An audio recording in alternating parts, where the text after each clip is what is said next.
Thank you very much, Mr. Chairman. And Mrs. Tsikhanouskaya, it is wonderful to hear from you again. We especially appreciated your willingness to meet with Senator Portman, Senator Murphy, and me in Vilnius last week.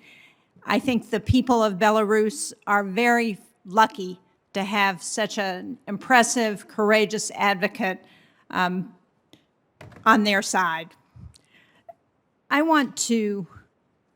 I'm very concerned about Russia's intentions with Lukashenko and what that may mean for the opposition and the effort to get free and fair elections. When we were in the region last week, we heard from folks in Ukraine and in Georgia about the effort to form a union with Belarus and with the provinces in Georgia.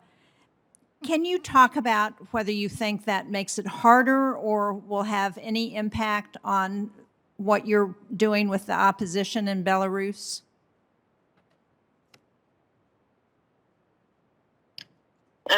Thank you. You know, Putin and Lukashenko have a complicated relationship. They got used to each other, and in order to retain support of Siloviki, it's very important to demonstrate support of the Kremlin. Otherwise, all his power vertical will collapse. But I don't believe that the Kremlin will support Lukashenko for long, and we do our best to make this support as expensive as possible. Thank you. Well, thank you very much. And as Senator Portman and Senator Menendez said, you have strong bipartisan support here in the Congress, and we want to do everything we can to support you and the opposition in Belarus. And I would like to ask Mr. Fly a question as well, because while we were in Ukraine, we had the opportunity to meet with some journalists who had fled to Kyiv from Moscow. And I want to first thank you, Mr. Fly, and all of your reporters who provide real facts to oppressed people across Eurasia. And they do it, as you pointed out, at real danger to themselves and their families often. But as you're thinking about the challenges that you face if Putin throws all of the reporters, RFERL, out of Moscow, and as autocratic governments across Europe and Asia look at ways to crack down on the work that you're doing, how can we in Congress be more supportive of your efforts?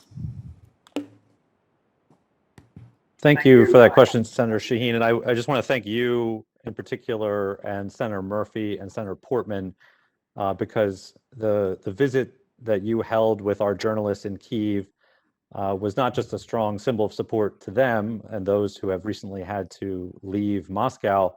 When you speak out in that way on their behalf, it's noticed by all of our journalists, and I think journalists that don't even work for RFERL, and it gives them more courage to do their job. So thank you for taking time during your visit to Kyiv.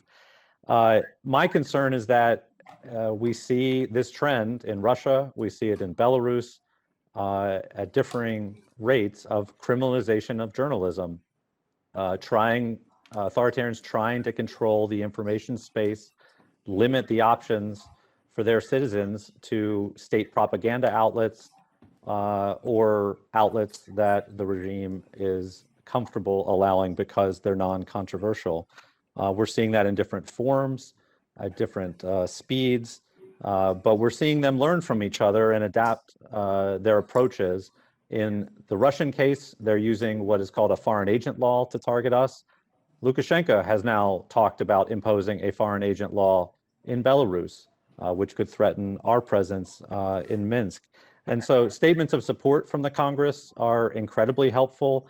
Governments, and I've talked extensively with the US government, with European governments, pushing back against these efforts, making clear that there are repercussions for targeting journalists. Senator Kane mentioned earlier, perhaps use of the Magnitsky Act, which I would fully support when journalists are pressured. And then finally, funding, because we can adapt and we will even if we lose our bureau in Moscow, even if our journalists are not able to operate inside Belarus, we will adapt our programming and redouble our efforts to reach those audiences. But that often requires technology, new tactics, which are expensive. And so additional funding from the Congress would also go a long way towards ensuring that we can continue to be there for those audiences that need us more than ever in these increasingly difficult environments in both Russia and Belarus.